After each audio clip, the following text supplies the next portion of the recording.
अब आज जब इनके खिलाफ पूरी त्रिपुरा की जनता लामबंद हो रही है, तो इन्होंने जो गठजोड़ स्थापित किया पुलिस का, तमाम पूरे त्रिपुरा उसके आसपास के अपराधियों का अखाड़ेबाजी इकट्ठा करके इन्होंने जो हमला त्रिपुरा पर शुरू किया हुआ है, आप लोग हैरान रह जाएंगे। पिछले 6 महीने में ये बीजेपी है जो महिला सशक्तिकरण की बात करती है, बेटी बचाओ बेटी पढ़ाओ दुनिया भर की बकवास करते हैं। ये 36 लाख की आबादी में 407 पिछले 6 महीने के अंदर 407 महिलाओं के साथ रेप किया गया।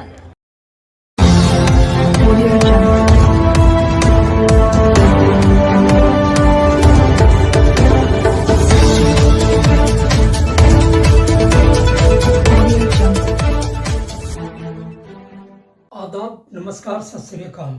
आपका दोस्त सुल्तान भारती और आप देख रहे हैं सेकुलर भारत न्यूज।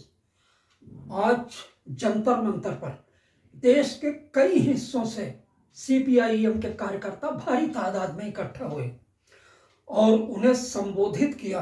खास तौर से वेस्ट बंगाल के हावड़ा से 8 बार से लगातार लोकसभा संसदीय चुनाव जीतकर संसद में पहुंचने वाले अखिल भारतीय किसान सभा के जनरल सेक्रेटरी और सीपीआईएम के दिग्गज सांसद और नेता हन्नान साहब ने, हन्नान मोल्ला के नाम से जो ज्यादा जाने जाते हैं, 16 फरवरी, यही 4-5 दिनों के बाद, 5 दिनों के बाद में 16 फरवरी को त्रिपुरा में होने वाले विधानसभा चुनाव को लेकर वहां बड़ी तादाद में लोग बातें कर रहे थे।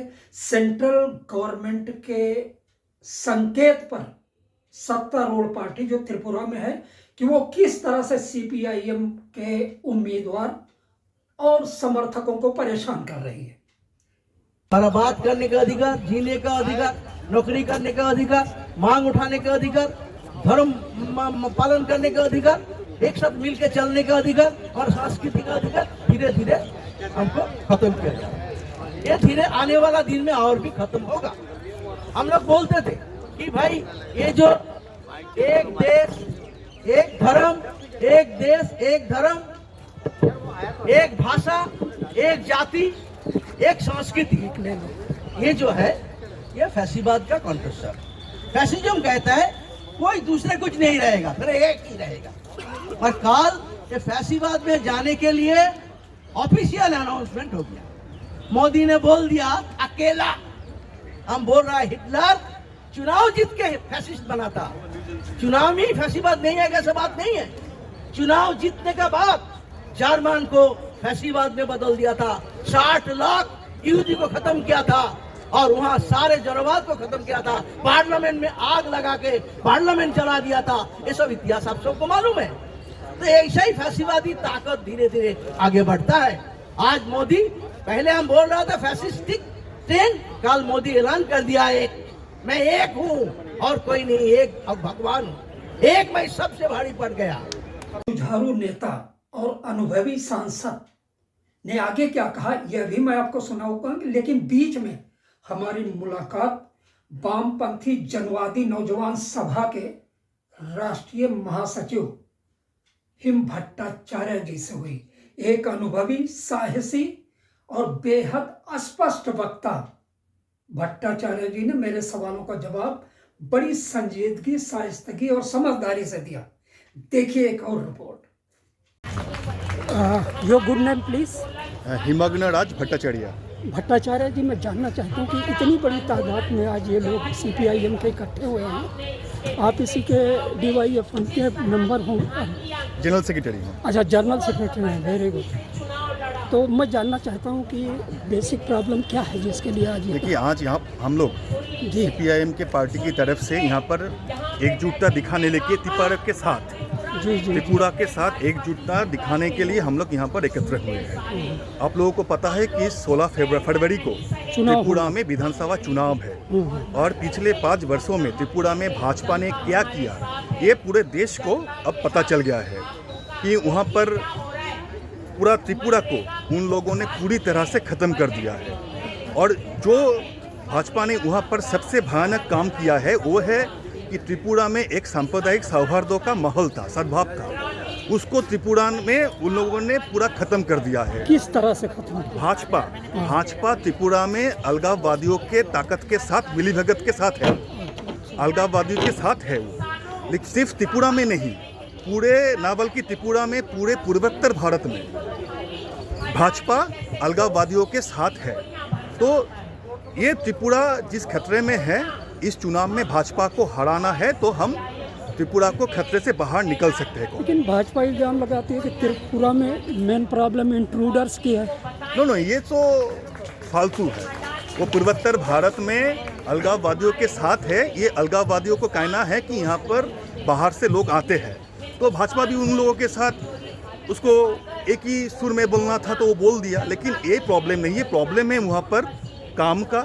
युवाओं के पास कोई काम नहीं है, महिलाओं के वहाँ पर कोई सुरक्षा नहीं है। वहाँ पर आप लोगों को पता है कि वहाँ पर बहुत शिक्षक वहाँ पर आत्महत्या करने के लिए मजबूर हुए हैं। तो इसके खिलाफ ही हम लोग लड़ रहे हैं वहाँ पर। ये चुनाव हम लोगों के लिए बहुत ही इम्पोर्टेंट है, क्योंकि इस चुनाव में अगर हम भाजपा को हरा देंगे तो त्रिपुरा इस खतरे से बाहर आ जाएगा। एक ही संदेश, अगर त्रिपुरा को बचाना है, खुद को बचाना है, त्रिपुरा के सांप्रदायिक सौहार्दों को बचाना है, सद्भाव को बचाना है, तो भाजपा को हराना है, बस यही। सपोज आपका संगठन, आपकी सहयोगी संगठन की सरकार वहाँ बनती है, पहली प्रियरिटी क्या होगी आपकी? देखिए, वहाँ पर प्रायोरिटी है कि अभी अगर सरकार बन जाने के बाद कि त्रिपुरा के जो शांति का जो माहौल था, वो माहौल को फिर से त्रिपुरा में ले आने के लिए, रिस्टोर। और उसके बाद त्रिपुरा में जो भी है, जो कुछ भी है, कॉमेडी है, युवाओं के पास जो काम नहीं है, काम जनरेट करना है, हम लोगों को रोजगार देना पड़ेगा।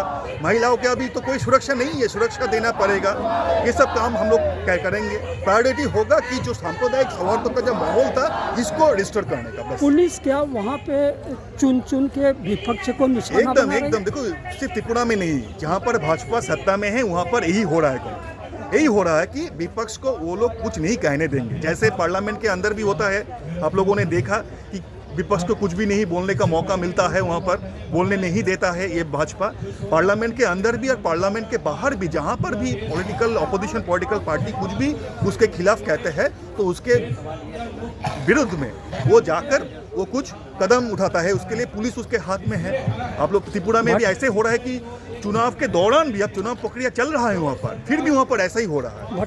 आज त्रिपुरा में जो चुनाव है, हमारी उम्मीद है ये चुनाव में हम ये फैसीवादी जो ताकते हैं, जो सांप्रदायिक ताकते हैं, जो जात धर्म के नाम पे बांटना चाहते हैं, जो गरीब को हक को छीनना चाहते हैं, जो खून खराबे का राज कायम किया है, उसको पराजित करेंगे।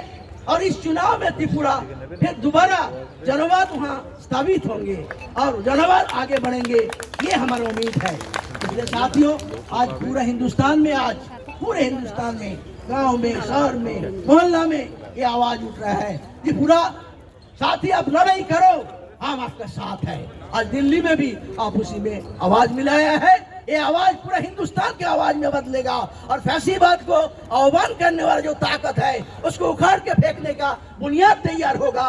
ये होगा आने वाला लड़ाई का पैगाम। आप सब मिलके इस लड़ाई में, मजदूर, किसान, महिला, छात्र, युवा, जनवादी ताकतें, अब जनवाद को बचाने के लिए, संविधान को बचाने के लिए, हमारा सेकुलरिज्म को बचाने के लिए, हमारा जनवादी हक को बचाने के लिए हम आगे बढ़ेंगे, एक साथ चलेंगे और जो सब कुछ को खत्म करके एक जात, एक धर्म, एक भाषा, एक नेता में बदलने का जो फांसीवादी चक्रांत है, षड्यंत्र है, इसको हम पराजित करेंगे।